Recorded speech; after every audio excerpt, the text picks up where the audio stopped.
Siamo al sesto incontro, da dove veniamo e dove stiamo andando, organizzato dall'Eco Istituto del Veneto e di Ambiente e Bene Comune. Abbiamo parlato di economia, di politica dal basso e dall'alto, di urbanistica, di ambiente, salute. Oggi il tema è movimenti e lotte sociali, la non violenza. I prossimi incontri saranno sulle energie e le tecnologie l'11 aprile e poi sulla mobilità il 18 aprile. Non un sabato sì, un sabato no, perché c'è Pasqua e quindi abbiamo dovuto spostare, anticipare il secondo sabato. E finiremo in maggio in bellezza con l'arte, eccetera, eccetera. Oggi il tema, la non violenza, viene declinato da due relatori, Mauro Piana, presidente del Movimento Non Violento, e il sottoscritto Michele Boato. Vedrete che saranno due cose che si integreranno, anche perché abbiamo proprio deciso di non ripetere. Come sapete questo lavoro diventano dei video che trovate sul canale Amico Albero su YouTube e poi diventerà un libro che regaleremo a tutti gli insegnanti delle scuole superiori d'Italia che lo vogliono ricevere. Quindi sarà un'operazione finanziata dalla Fondazione ICU che ha come compito quello di divulgare gratuitamente. Mauro Valpiana o Massimo Valpiana, come volete, a te la parola. Buongiorno, grazie della presenza. Entriamo subito nel merito partendo proprio dalla parola non violenza. Una parola strana che ci dice cosa non è, ma non ci dice cosa è. Non è violenza, va bene, ma e a questo punto? Allora, è una traduzione del termine sanscrito ahimsa, a privativo, violenza, ahimsa, e che a Gandhi non piaceva. Lo riteneva appunto insufficiente e cercava un termine più completo, positivo. Perché cito Gandhi e partiremo da lì? Ma facciamo un attimo un salto indietro. Non perché Gandhi sia l'inventore della non violenza. La non violenza c'era molto prima di Gandhi, sia in Oriente che in Occidente. È presente nel cuore, è il messaggio di fondo delle correnti di pensiero religiose, di molte religioni, è insita forse nell'animo umano come rapporto, come amore, come disponibilità verso il prossimo e dunque questa non violenza era preesistente a Gandhi. Possiamo anche individuare alcuni filoni fondamentali, insomma, che così capiamo pian pianino come ci avvicineremo poi al cuore di questo incontro e che lo sviluppo dei movimenti pacifisti e non violenti in Italia. Però è bene capire da dove veniamo, che radici abbiamo. Quindi in Oriente, diciamo soprattutto il filone, il Jainismo e il Buddismo, quindi siamo 6 secoli prima di Gesù Cristo. In Occidente appunto il messaggio poi fondamentale è quello evangelico, cristiano, che ha avuto il suo sviluppo nel primo cristianesimo, nei martiri. Pochi giorni fa abbiamo festeggiato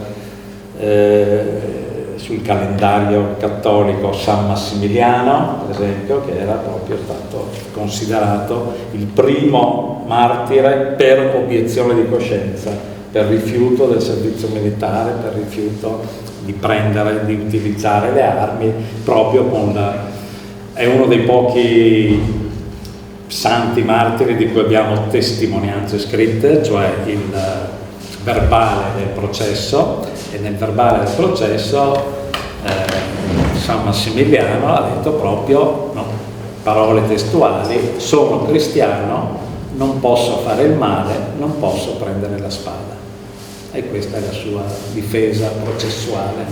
Venne decapitato, però per dire che nei primi secoli, diciamo nel nel cristianesimo era molto presente, diciamo, questo elemento qui della non violenza, che poi ritroviamo naturalmente in San Francesco, nei Valdesi, per andare poi negli Stati Uniti nella parte quacchera, Thoreau con la disobbedienza civile, fino poi al filone più moderno, diciamo, di Martin Luther King, mentre nella parte europea questo filone cristiano evangelico San Francesco è stato poi preso e sviluppato da Leone Tolstoi, soprattutto da Tolstoi, che in particolare nella parte finale della sua vita, ha sviluppato soprattutto questa non violenza evangelica radicale, assolutamente radicale. E possiamo dire che proprio Tolstoi è stato il primo che ha lanciato una vera e propria campagna di obiezione di coscienza. La sua era un incitamento ai giovani a rifiutare le armi. L'esercito era il punto, diciamo, sul quale Tolstoi, dopo tutte le sue esperienze, dopo aver scritto Guerra e Pace, eccetera, era l'esercito il punto che voleva assolutamente colpire. Mentre in Oriente, appunto dalle due grandi correnti, jainismo, buddismo, eccetera, arriviamo direttamente a Gandhi. Allora, perché mi soffermo su Gandhi? Dicevo appunto non perché sia l'inventore della non violenza, ma perché, e questo è l'elemento storico fondamentale, con Gandhi per la prima volta la non violenza fa il salto da elemento personale a elemento sociale, diventa un metodo per una liberazione sociale, non solo per la ricerca di una via spirituale interiore, come finora era sempre stato, la non violenza interiore personale. Gandhi di questa non violenza ne fa l'oggetto, diciamo, di studio sociale, dei suoi studi sociali e delle sue applicazioni, e proprio tra l'incontro, e qui i due filoni, diciamo, quello orientale e quello occidentale che abbiamo detto si uniscono, perché è proprio dall'unione tra Gandhi che legge Tolstoi che nasce la non violenza moderna, e quindi i due filoni. Gandhi lo dice chiaramente nella sua autobiografia, che lui è stato convertito alla non violenza leggendo il libro di Tolstoi, Il regno di Dio è in voi, e dice qui: io ho visto la luce e da qui ho voluto capire, approfondire, e mi sono convertito alla non violenza. Qui entra l'altro elemento interessante, che dunque capiamo che la conversione di Gandhi e la scelta di intraprendere questa via della non violenza gli viene appunto dalla lettura di Tolstoi, cioè da una non violenza cristiana, perché l'elemento centrale di Tolstoi era il cristianesimo, e poi questo Gandhi lo dirà, lo riprenderà molte volte nella sua vita, nei suoi scritti, che dice: è stato l'Occidente che ha tradito il messaggio cristiano abbandonandolo, e io invece voglio recuperare questo elemento centrale. Però siamo ancora a questa insoddisfazione, che dicevamo all'inizio, della parola Ahimsa, che non esprimeva il concetto di fondo sul quale Gandhi invece voleva lavorare. Gandhi era molto fantasioso, oggi sarebbe un creativo, un comunicatore, probabilmente, perché per trovare la parola che non riusciva a trovare ha lanciato un concorso pubblico su un giornale a premi, diceva: vince un premio chi trova la parola migliore per definire il nostro movimento, che non sia un elemento di passività, che non sia un elemento solo intimista, che non sia un elemento diciamo di non azione, ma che riesca a esprimere. Il concorso lo vince un lettore del quotidiano che gli propone la parola Satyagraha. che è l'unione di due parole, forza e verità. Quindi la non violenza è la forza che è insita nella verità, è la forza che deriva dalla ricerca della verità. E allora questa parola satyagraha ci dice molte cose, ci dice innanzitutto che è una forza, quindi che c'è dentro un'azione, un entrare, diciamo, nella realtà, e che questa forza ci deriva dalla ricerca della verità. Da notare che per Gandhi verità, con la V maiuscola, era uno dei sinonimi dei nomi di Dio. Quindi la non violenza in questa interpretazione diventa la forza di Dio, e allora ci si apre un mondo, si capisce, diciamo, l'elemento di forza, poi Capitini chiamerà la persuasione non violenta, ma ci arriviamo adesso a Capitini. Abbiamo questa forza, la forza di Dio, diciamo. Questo messaggio di Gandhi, adesso non ci soffermiamo su Gandhi, non è il tema, ma era solo per capire da dove arriva e gli elementi, diciamo, di fondo della non violenza gandhiana, che appunto è basata sulla, diciamo, lo sviluppo del movimento gandhiano è stato prendere il problema che avevano, il problema era l'oppressione, il colonialismo inglese, e su questo tema cercare di sviluppare il movimento di liberazione, che per la prima volta nella storia avviene una liberazione dall'oppressione, potere, in questo caso il colonialismo inglese, scegliendo una strada alternativa diversa dalla violenza. È una delle poche, anzi in quel periodo storico è stata l'unica movimento anticoloniale che si è sviluppato basandosi sulla non violenza e non sulle armi, e individuando quindi in tutto lo sviluppo del movimento, che è durato più di 30 anni, tutta una serie di tecniche, di elementi che Gandhi chiamava l'equivalente morale della guerra, cioè trovare motivazioni anziché appunto spingersi nella guerra e nella violenza, in forme alternative. E lì è nata, diciamo, quella che oggi la chiamiamo la non violenza moderna, fatta di tante tecniche, fatta di strategie, fatta anche di organizzazione. Qui sarebbe interessante, diciamo, entrare negli elementi dello sviluppo della non violenza gandhiana, perché da lì ha preso moltissimo Aldo Capitini, al quale adesso ci avviciniamo e cominciamo ad arrivare in Italia, perché Capitini prende gli elementi fondamentali del pensiero di Gandhi e dell'azione di Gandhi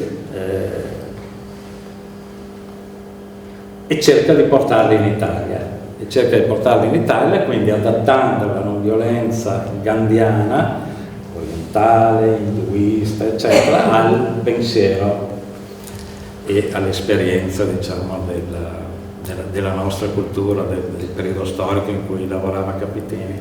Stessa operazione che aveva fatto Martin Luther King negli Stati Uniti, più o meno contemporaneo di Capitini,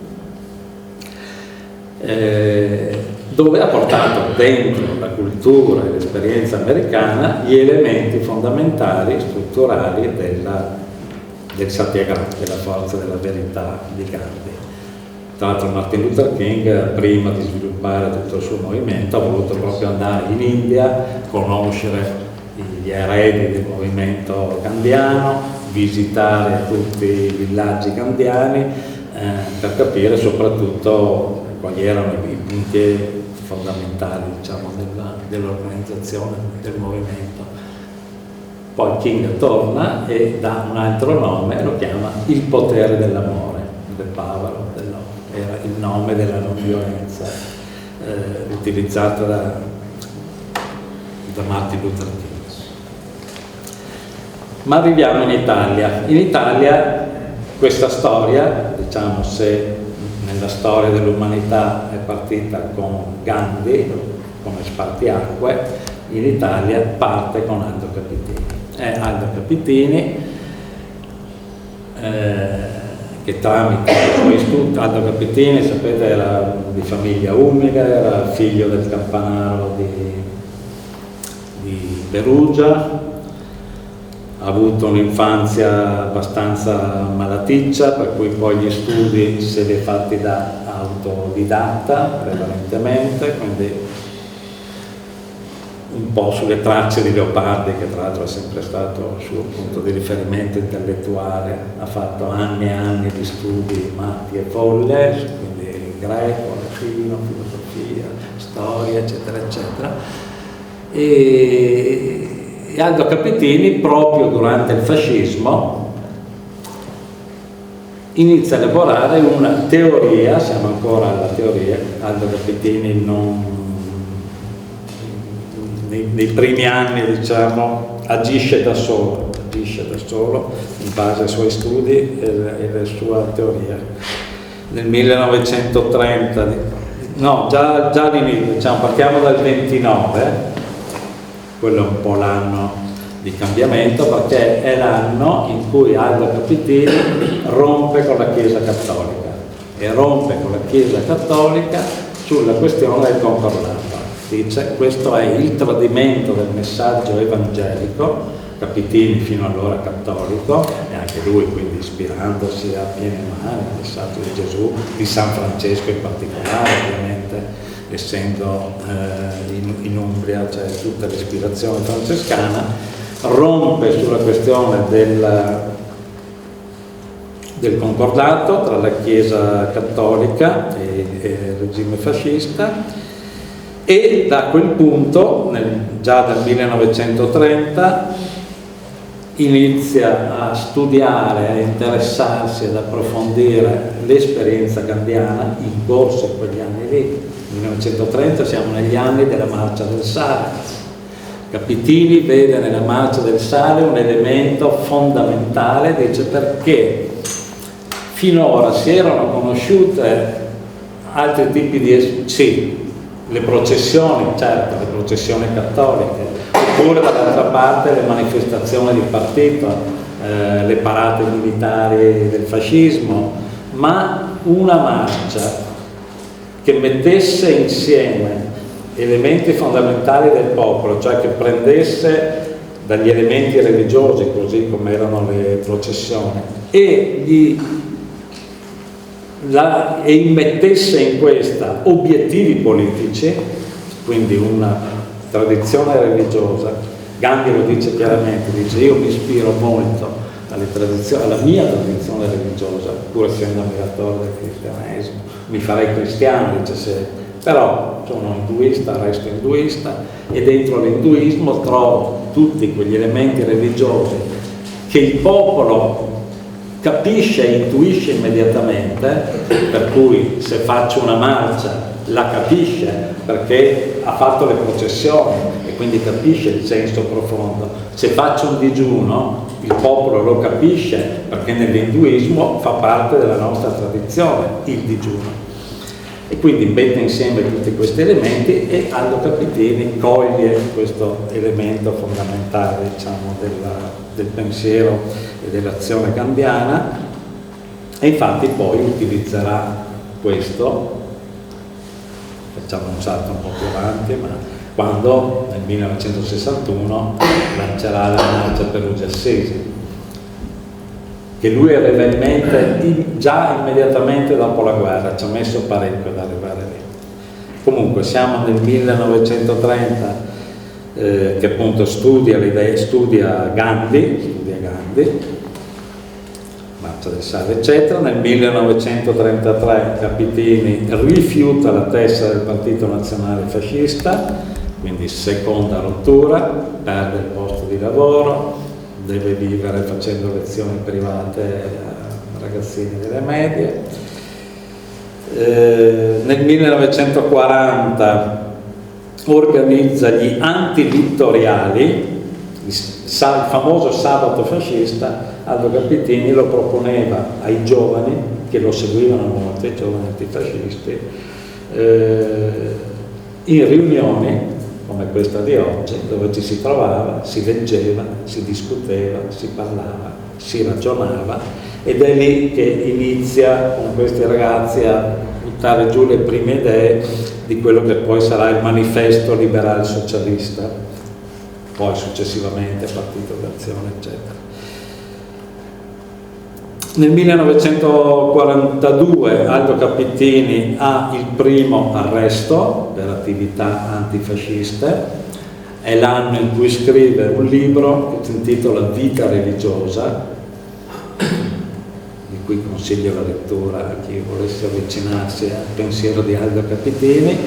È un libro antifascista, che però ha questo titolo perché racconta delle sue esperienze religiose e che riesce a passare la censura fascista, perché non lo leggono, vedono il titolo Vita religiosa e già solite robe, e quindi riesce a diffonderlo e gira molto tra i giovani, ed è il libro che fa emergere gli elementi antifascisti, diciamo, del pensiero di Capitini, antifascista nel senso che mette in crisi, in discussione gli elementi fondamentali del fascismo, cioè il militarismo, il razzismo e il potere assoluto, l'idea del mito del capo, diciamo. Questi sono i tre elementi che ci sono dentro questo libro, che poi più avanti, ed è uscito proprio in questi giorni finalmente la riedizione, perché era dell'epoca che non usciva mai, un libricino che si chiama Antifascismo tra i giovani,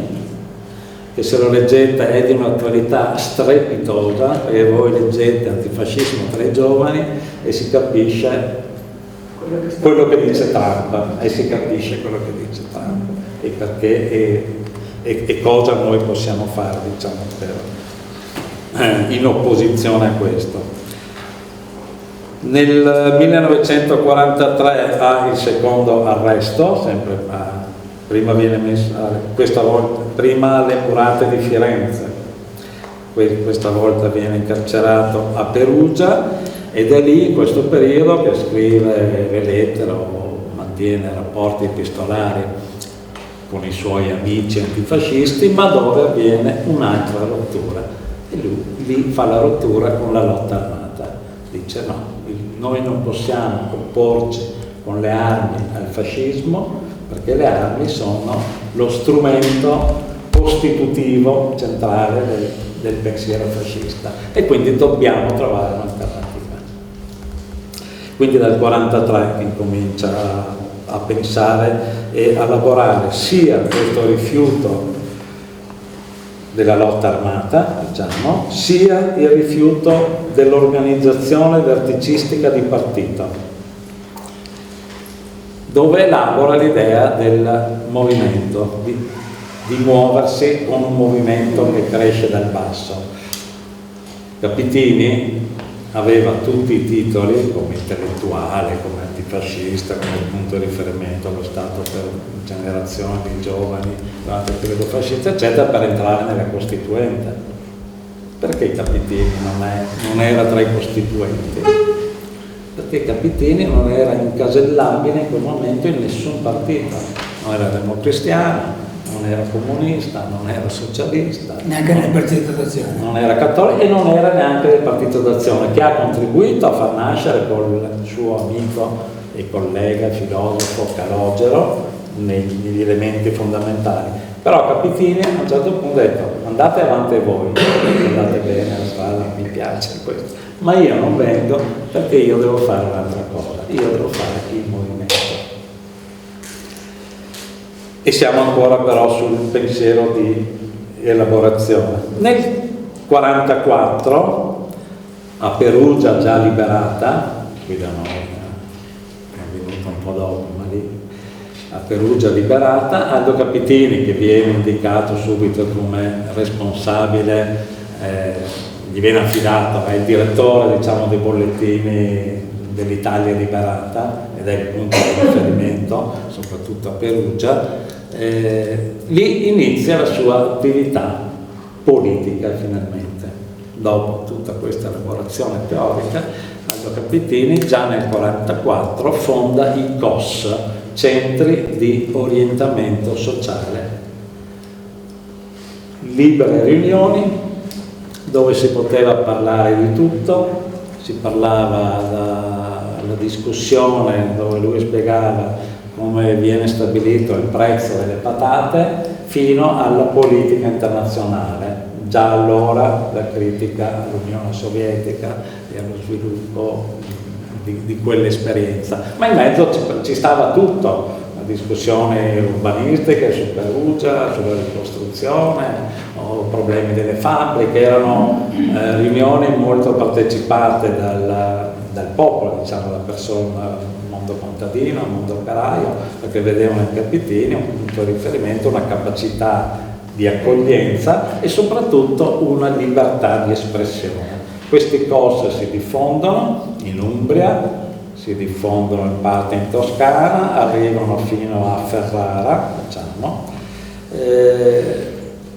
però a un certo punto il Partito Comunista incomincia a guardarli con sospetto perché erano troppo libere queste discussioni, e in queste discussioni incominciava a emergere una critica soprattutto all'esperienza sovietica, e questo che non era piaciuto. Quindi siccome Capitini ovviamente in quel periodo aveva un buon rapporto ed era in dialogo col Partito Comunista, con l'esperienza comunista, e questi COS all'inizio si erano diffusi anche grazie all'organizzazione, diciamo, del Partito Comunista, che inizialmente aveva appoggiato l'iniziativa, ma poi a un certo punto questa esperienza si chiude anche l'esperienza di Capitini come direttore del giornale del CLN, del Corriere di Perugia, e dal 1945 in poi Aldo Capitini, docente universitario, professore universitario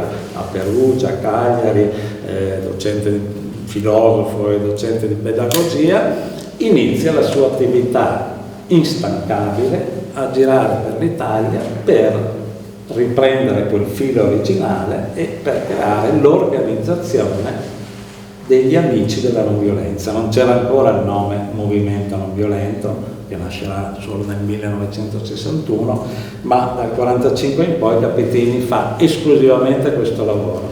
Gira tutta Italia, incontra migliaia soprattutto di giovani, di ragazzi, per elaborare, cioè per mettere le basi fondamentali dello sviluppo in Italia di un movimento per la pace e di un movimento per la non violenza. Inizia lì a circolare l'idea della marcia Perugia-Assisi, che alla fine riesce a realizzare solo nel 1961, ma ne aveva parlato molto prima. Ma gli andava bene così perché capiva che se non c'era un lavoro precedente, questa marcia Capitini non la voleva come marcia fine a se stessa, ovviamente, doveva essere il lancio, l'avvio di una grande campagna e di un grande movimento, come poi effettivamente è stato. Nel 1961 riesce a fare questo miracolo, questa organizzazione, perché lo chiamo miracolo perché era da solo. Inizialmente aveva contro i partiti, aveva contro la Chiesa, fa un lavoro certosino proprio di organizzazione locale, umbra, ha questa idea di unire Perugia e Assisi, cioè il laicismo con la vocazione religiosa, da Perugia, città laica, andare a San Francesco, dice che la marcia deve essere convocata nel nome di San Francesco perché è il santo della non violenza, e dice e scrive chiaramente che l'altro santo della non violenza è Gandhi e che bisognerà arrivare a un punto in cui nelle chiese abbiamo anche l'immagine di Gandhi vicino all'immagine di San Francesco, e questa è una cosa bellissima, piano piano probabilmente ci si sta arrivando, però questa era una vecchia intuizione. E quindi dice: la marcia Perugia-Assisi deve lanciare in Italia il metodo della non violenza e deve porsi un programma. Riesce a organizzare questa grande cosa, alla fine anche i partiti arrivano perché vedono che la preparazione ha successo, che la gente ha voglia di fare questa cosa qua, che lui si rivolge soprattutto al livello popolare, diciamo, ai contadini, gira e dice venite, vestitevi a festa come se fosse da andare alla domenica a messa, quindi giacca, cravatta, vestito nuovo, bello. Insomma ha un grande successo, si aspettavano poche migliaia di persone, la prima marcia raggiunge 30.000 persone, c'è un appoggio organizzativo a quel punto anche del Partito Comunista e del Partito Socialista. Scusami, no. Era tutta centrata sul nucleare le prime marce, mi pare, no? Adesso arrivo. Mentre ha difficoltà con la Democrazia Cristiana, non riesce, tutto questo è documentato, poi lui ha scritto un libro, Italia per la pace, che racconta la sua esperienza di preparazione della marcia, che è interessantissimo, che noi conosciamo la marcia, ma tutto il lavoro che c'era dietro che ha permesso è meno conosciuto. Lancia la marcia che ha appunto questi obiettivi. Uno, lanciare in Italia il metodo non violento. San Francesco, l'obiezione di coscienza e l'antinucleare contro la bomba. Siamo nel 1961, Capitini e Gandhi avevano visto cosa significa la bomba atomica su Hiroshima e Nagasaki. Siamo nella fase degli esperimenti nucleari in atmosfera, anche da parte della Francia, l'inizio, Unione Sovietica, eccetera, e quindi pone questo elemento che è specifico contro gli esperimenti nucleari, proprio nella dizione finale, il succo era questo, quindi contro la bomba atomica. Obiezione di coscienza abbiamo detto, questi sono gli elementi che lancia lui dalla Rocca di Assisi come programma costruttivo da fare dalla marcia in poi. Aveva bisogno di una struttura organizzativa per realizzare questo programma politico ed è lì, in questo momento, nasce il Movimento Non Violento. Nasce il Movimento Non Violento con Capitini, prima organizzazione, poi naturalmente arriva Pietro Pinna, che era il suo collaboratore, che fu il primo obiettore di coscienza nel 1949, che trovò sostegno poi proprio in Aldo Capitini, che poi lo chiamò a Perugia per dargli una mano, e il Movimento Non Violento come associazione proprio gli serviva per avere una struttura da mettere sul tavolo di quella che poi lui aveva chiamato e convocato la Consulta Italiana per la Pace. La Consulta Italiana per la Pace era la struttura pensata da Capitini che coinvolgeva molte altre organizzazioni, anche non specifiche pacifiste, ma che avevano un certo interesse per la pace. Siamo nel periodo del Partito Comunista, lancia e muove i partigiani della pace, filone pacifista comunista, chiamiamolo così.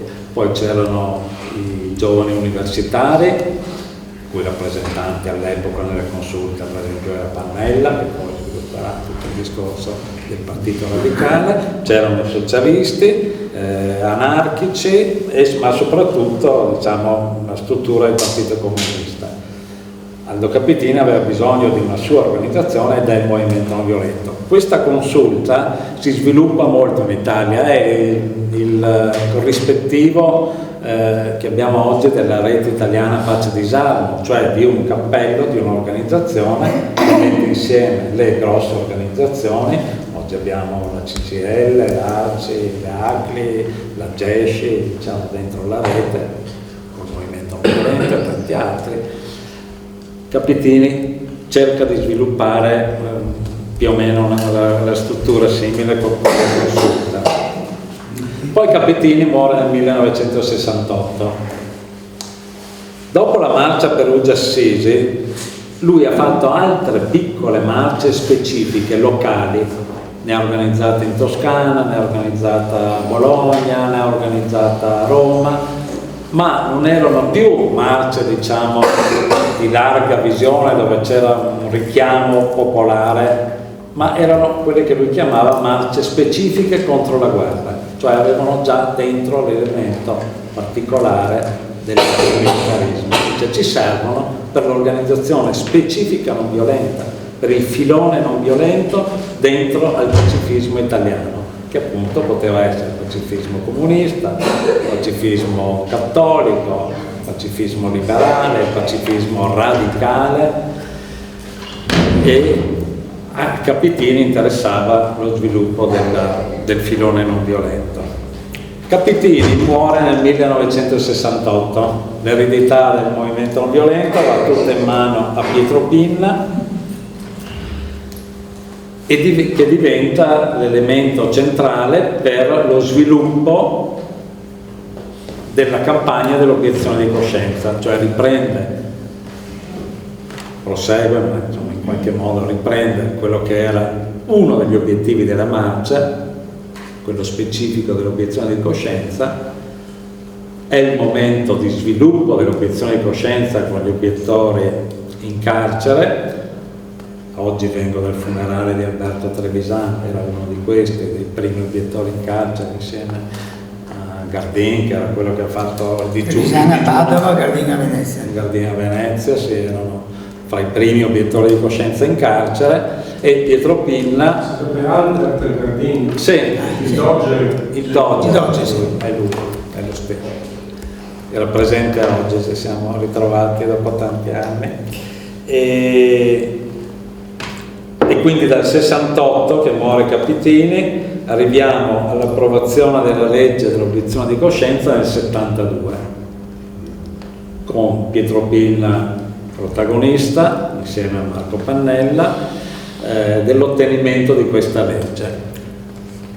Quindi obiettivo raggiunto, si era partiti dalla marcia Perugia-Assisi ancora prima, finalmente si arriva lì. E qui abbiamo un altro spartiacque, cioè inizia in Italia la costruzione del servizio civile, poi con Franco Rigosi abbiamo uno dei protagonisti, diciamo, di quella stagione, e si sviluppa questo movimento, diciamo, del servizio civile, nel quale non entro perché andremo troppo lontano. E contemporaneamente prosegue però la campagna antimilitarista, con le marce antimilitariste e con la ripresa delle marce Perugia-Assisi. Perché nel decennale della morte di Capitini, quindi siamo nel 1978, Pinna propone una seconda marcia Perugia-Assisi e dice: come la prima non deve essere una marcia generica, deve essere una marcia che ha obiettivi politici. L'obiettivo politico della marcia del 1978 si chiamava 1000 idee contro la guerra, cioè raccogliere tutte le esperienze pacifiste di qualsiasi filone e tentare ancora una volta di tenerli insieme sull'unico punto comune, quello del ripudio della guerra. Nel ripudio della guerra c'è dentro l'elemento fondamentale del ripudio della struttura dell'esercito e della ricerca di un'alternativa alla guerra e all'esercito, appunto. Questa visione prosegue. Già pochi anni dopo, nell'81, si fa la terza marcia Perugia-Assisi, che si intitola A ognuno di fare qualcosa. Siamo ancora nell'idea di raccogliere e organizzare, diciamo, un movimento più largo. Tra una marcia e l'altra vanno avanti, diciamo, questo tipo di lavoro, l'organizzazione dei comitati per la pace, l'organizzazione di marce specifiche, va sempre in questa visione di avere in Italia una struttura importante, organizzativa del movimento per la pace. Si arriva nel 1985 con la quarta marcia Perugia-Assisi, che anche in questo caso ha un titolo esplicativo politico. Il titolo è "Blocchiamo le spese militari". Questo è un altro spartiacque, è quella marcia lì che si dà questo obiettivo, da un lato di dialogo con le istituzioni, cioè discutiamo della spesa militare, discutiamo del bilancio militare che il Parlamento approva ogni anno e chiediamo e sfidiamo un po' le organizzazioni e i partiti che in questi anni, dal 61 al 78 all'81, con noi hanno marciato, quindi anche tutte le esperienze istituzionali, partitiche, Partito Comunista, Partito Socialista, mondo cattolico. Bene, adesso siamo riusciti a avere questa visione, questo lavoro comune che viene da lontano, prima con le consulte, poi con i comitati per la pace, le marce eccetera, e arriviamo insieme a questo punto con l'obiettivo blocchiamo le spese militari. Siate conseguenti, quindi quando arriverà al Parlamento la legge, il bilancio del Ministero della Difesa, bisogna bloccarlo e votarlo. E lì succede una rottura. Succede che gran parte dei filoni pacifisti che fin lì avevano seguito, poi i loro riferimenti politici al Parlamento, non avviene, diciamo, il boicottaggio, il blocco delle spese militari.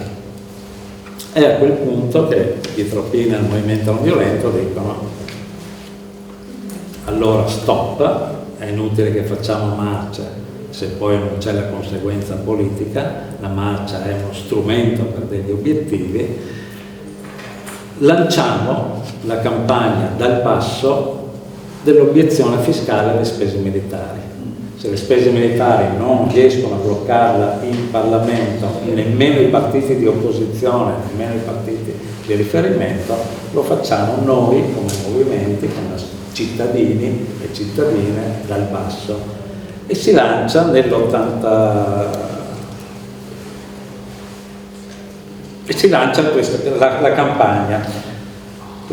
Anzi, la marcia era già, la campagna era partita un po' prima, perché l'idea di fondo si era realizzata nel periodo di Comiso, quindi siamo nell'81, quando viene annunciato l'installazione del missile a Comiso, parte la campagna. La marcia dell'85 raccoglie questa campagna, chiede e poi diciamo prosegue. Lì, per quanto riguarda il movimento non violento, il filone non violento, si ferma l'esperienza del Perugia-Assisi, che poi prenderà un'altra strada per i fatti suoi, che va avanti tuttora, che è una cosa importante naturalmente, ma è un'altra espressione rispetto a questa storia che stiamo raccontando. Quanto ho ancora? Pochi minuti, 10 minuti. Va bene, allora andiamo a stringere. Arrivo. Ecco qua, mi soffermo un attimo su questo. E così poi.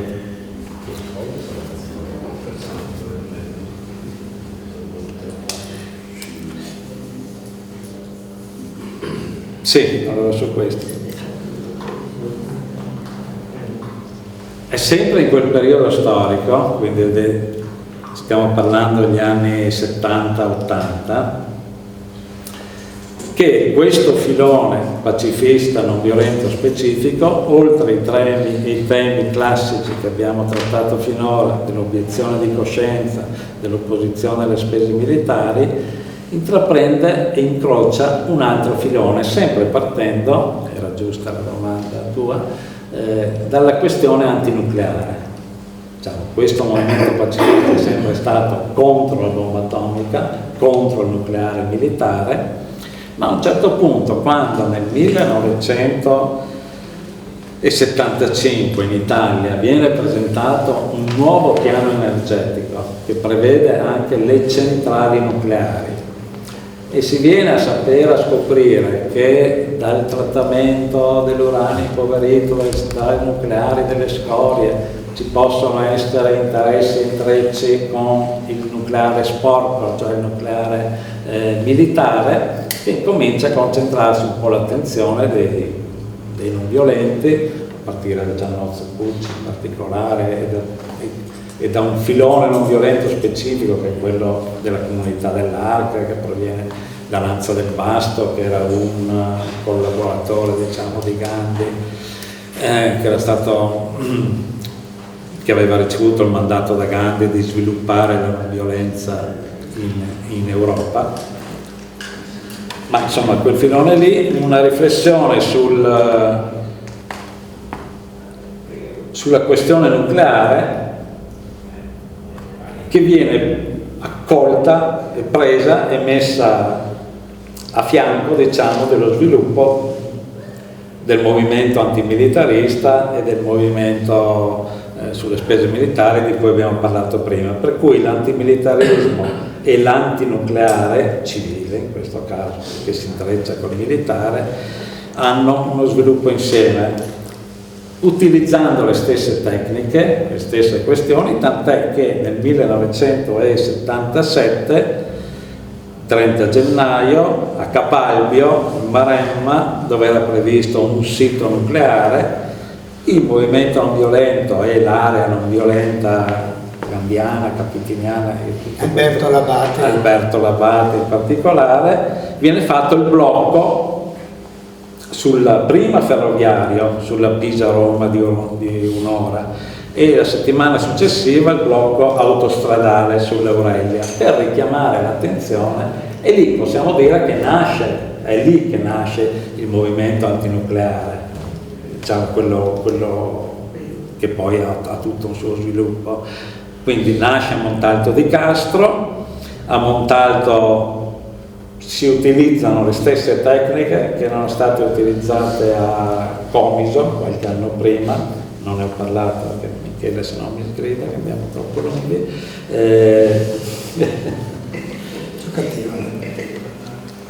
Che era questo, cioè è un'idea di dire andiamo e ci radichiamo nel territorio dove c'è la contraddizione, dove ho il problema che mi si pone. Vi ricordate all'inizio ho detto Gandhi decide di muoversi contro il suo problema che era il colonialismo inglese. Quindi i non violenti nel primo caso vanno a Comiso, si radicano a Comiso, in questo caso a Comiso cosa abbiamo fatto? Abbiamo comprato dei terreni adiacenti alla base. Siamo tutti qua, tutti proprietari di per impedire l'espansione. E da lì si è sviluppata tutta la base, tutta la lotta antinucleare a Comiso, che tra l'altro è stata vincente, poi alla fine i missili non li hanno messi, e a Montalto di Castro si è ripetuta più o meno la stessa esperienza, quindi da una parte di disobbedienza civile, dall'altra di radicamento. Alberto Labate è andato giù, ha portato la roulotte, è stato lì mesi ed era quello un punto di riferimento di organizzazione dei campeggi estivi che abbiamo fatto. Nel 77 a Verona si fa un grande convegno antinucleare che anche quello è un lancio, diciamo, del movimento ecologista, ambientalista, non violento, antimilitarista, che finalmente si intrecciano e in qualche modo sono la stessa cosa. Moriscita è ancora lì, Moriscita è ancora lì, no? Moriscita è vivo e lotta insieme a noi, come si dice. Cioè è stata fatta una pagoda. Sì, sta comprando il terreno perché finalmente così è riuscito per concludere tutta l'operazione. Che da allora a Comiso era venuto apposta dal Giappone per radicarsi a Comiso e fare una preghiera quotidiana contro, e da allora, dal 1981, è ancora a Comiso, ha costruito una pagoda ed è ancora un punto di riferimento importante.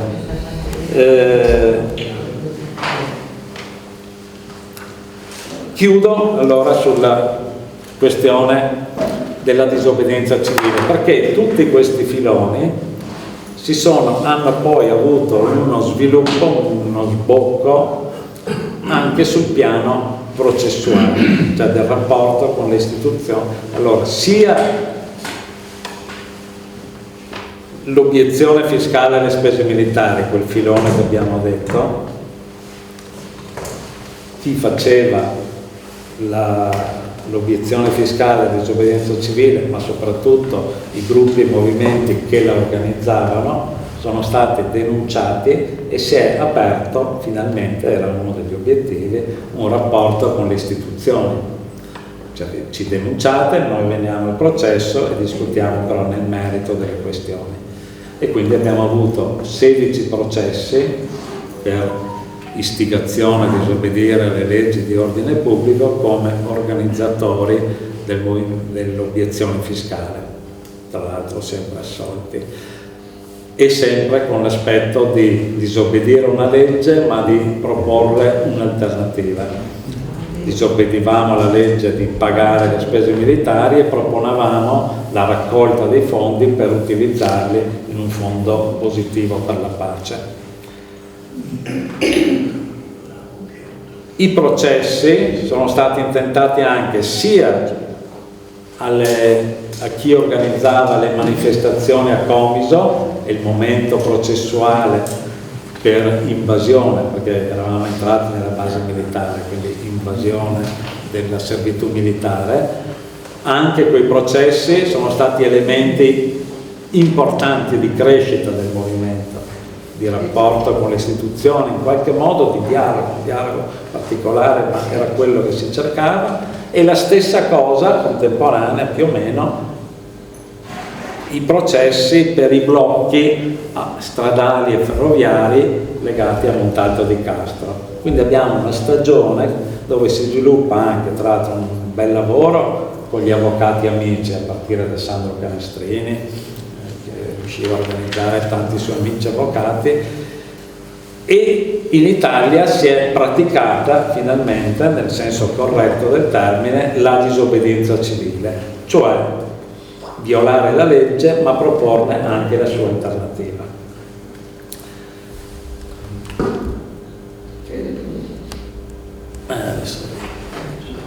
Ecco, chiudo su questo perché è la naturale conclusione. Ha portato un sacco di slide. Vi faccio vedere, eccolo qua. Chiudo su questo, cioè sulla presentazione della campagna attuale, che in qualche modo, anzi io questo lo vedo chiaramente, raccoglie tutta questa eredità, ma soprattutto tutta questa esperienza e soprattutto tutto questo attivismo profondo che c'è stato nel Paese attorno a questa visione, a questa idea di una non violenza come una forza della verità. Torniamo all'origine. Oggi la proposta alternativa alla guerra, al militare, eccetera, è questa campagna che chiamiamo Un'altra difesa è possibile. È una proposta di legge, prosegue il dialogo con le istituzioni, in qualche modo con i partiti, quindi riprendiamo tutto quel vecchio filone, e alle istituzioni e ai partiti proponiamo una legge attraverso lo strumento costituzionale delle leggi di iniziativa popolare, cioè noi ci facciamo deputati e senatori, noi cittadini, abbiamo elaborato questa legge, adesso brevissimamente vi dico i contenuti e poi su questo chiudiamo. Siamo nella fase che abbiamo scritto il testo della legge, siamo andati in Cassazione, qua in questa foto qui, lunedì scorso, a depositare il testo. Adesso dobbiamo raccogliere 50.000 firme, abbiamo 6 mesi di tempo, cioè fino al 15 settembre, e a quel punto la legge sarà incardinata al Senato e dovremo fare tutto il lavoro propositivo di pressione perché si discuta davvero. Cosa ci interessa di questa legge? L'elemento centrale è il tema della difesa. Dire e rivendicare che la difesa del Paese, cioè la difesa delle comunità, la difesa della vita, la difesa del lavoro, la difesa della giustizia, la difesa dei principi costituzionali, chiamiamola così, spetta a noi, non ai militari, perché l'articolo 52 della Costituzione dice: è sacro dovere la difesa della patria, è un sacro dovere del cittadino, cioè la difesa viene, e non dice difesa armata, dice la difesa della patria. Può essere armata o noi diciamo può essere non armata e non violenta e civile, e comunque la Costituzione la affida ai cittadini, non dice l'esercito, non dice i militari, non dice le armi, siamo noi. Allora questa è l'idea centrale, perché la difesa è un elemento della non violenza. Quando all'inizio abbiamo detto ma Gandhi, che è lo spartiacque storico eccetera, si stava difendendo da dall'oppressione del colonialismo inglese. Tutte le campagne non violente, se guardiamo bene, sono campagne di difesa. Martin Luther King voleva difendere i diritti dei neri d'America, noi a Comiso volevamo difenderci dalla violenza dei missili nucleari, a Montalto volevamo difenderci dalle centrali nucleari e così via. Oggi ci chiediamo da cosa dobbiamo difenderci, quali sono i pericoli, le minacce, i nemici veri.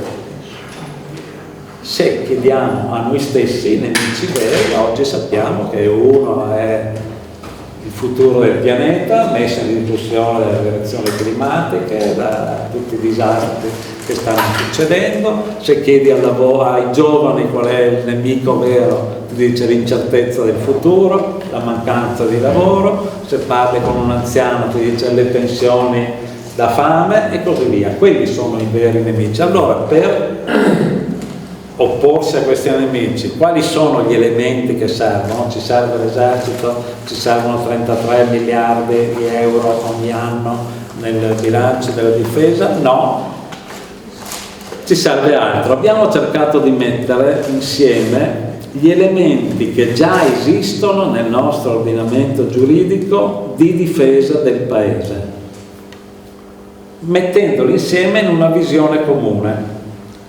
La proposta si intitola Istituzione e modalità di finanziamento del Dipartimento della Difesa Civile Non Armata Non Violenta. Perché usiamo difesa civile non armata non violenta? È troppo lungo? No, lo usiamo perché è un elemento già insito nell'ordinamento giuridico italiano.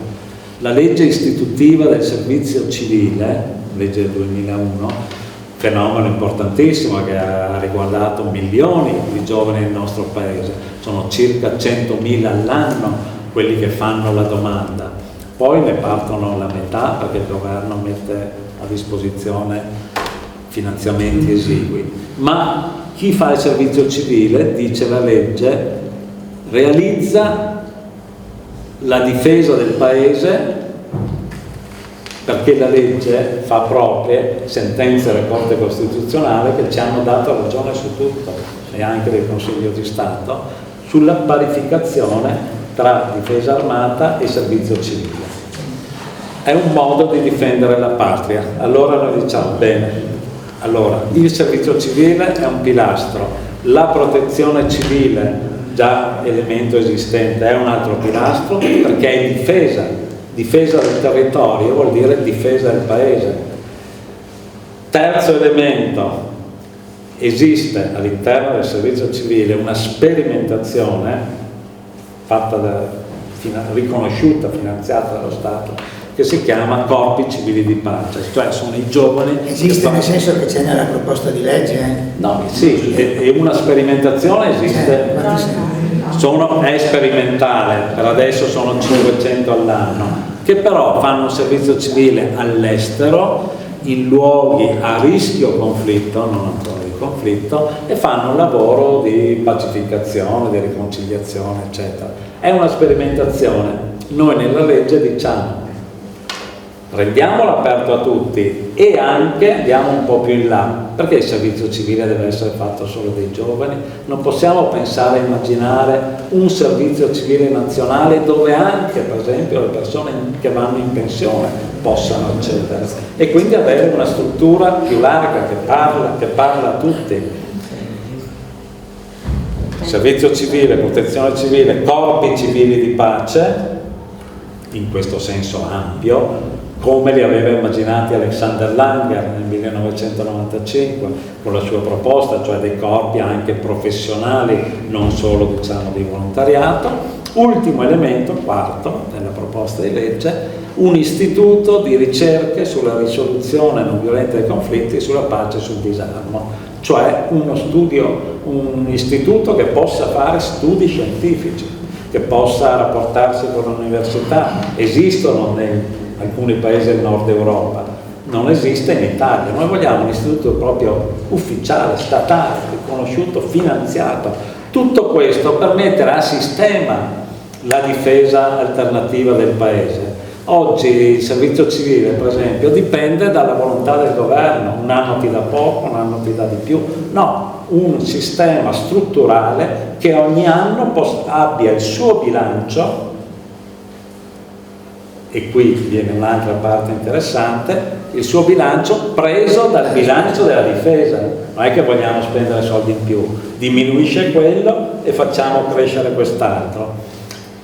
L'altro elemento finale davvero di novità è che con la proposta di legge introduciamo l'opzione fiscale, cioè riprendiamo la vecchia idea dell'opzione fiscale alle spese militari, finalmente anche questa messa a sistema, cioè l'opportunità per il cittadino in sede di dichiarazione dei redditi di pagare un 6 per 1000, abbiamo individuato questa cifra, un 6 per 1000 per la difesa civile non armata, non violenta. Sarebbe anche quasi un referendum annuale, così vediamo quanta gente nel paese preferisce dare il 6 per 1000 alla non violenza organizzata piuttosto che alle spese militari, e questa cifra va in aggiunta al bilancio strutturale che verrebbe dato a questo Dipartimento.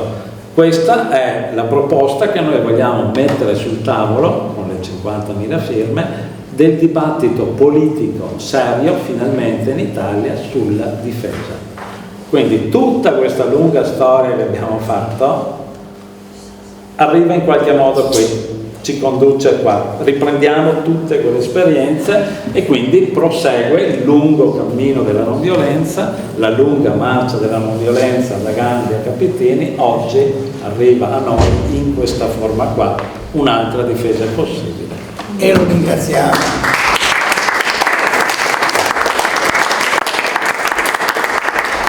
Abbiamo